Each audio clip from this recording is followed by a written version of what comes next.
Tay, parang si Moises. Biniyak mo yung dagat.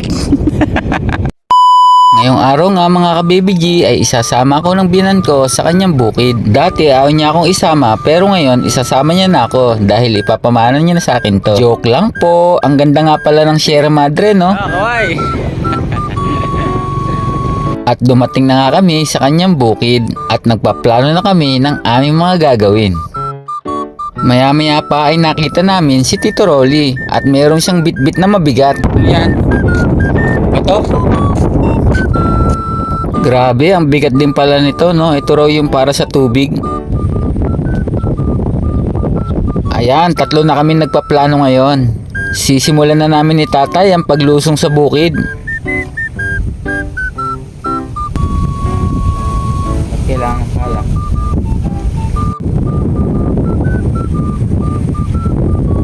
Hindi nga pala masyadong problema dito ang tubig dahil malapit lang sila sa irrigation. Ayan, simulan na natin magtrabaho kasama yung biyanang ko. Malalaman na natin ngayon kung para saan yung bitbit niyang pala.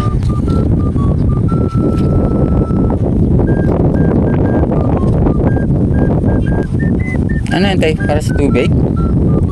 Tubig yan? Ah, tinatanggalan. Eh, bakit minsan nagpapatubig kayo? Ah, kung malalaki na. Ang ginagawa nga pala ni Tatay ay ginagawa niya ng paraan para mawala yung tubig dahil sinabugan niya nito ng binhi para tumubo ng maayos.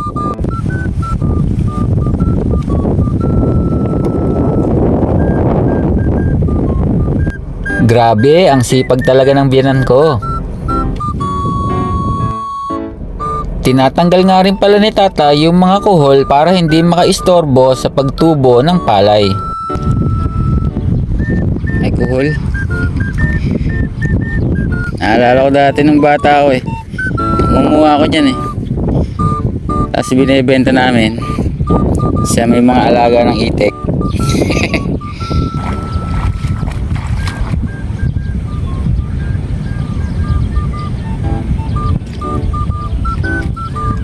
At eto na ang pagkakataon ko para ulitin yung pamumulot ko ng kuhol nung bata ako. Tumulong na rin ako kay Tatay sa pag-aalis ng mga kuhol. Nung bata ako ay nangunguha ako ng mga kuhol sa bukid at ibinebenta namin ng 3 piso 1 kilo.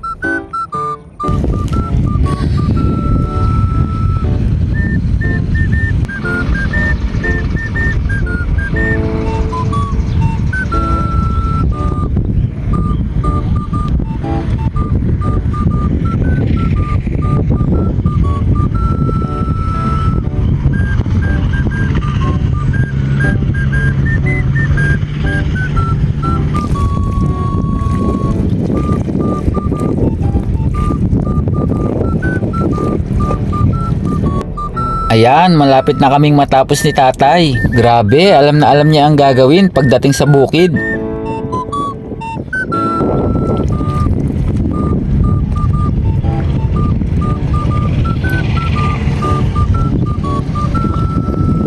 Mahirap talaga ang trabaho sa bukid, kaya naman bilib ako sa biyanan ko. Kahit mainit, talaga namang napakasipag niya. At ayan, tapos na kami ni Tatay, uuwi na kami sa bahay.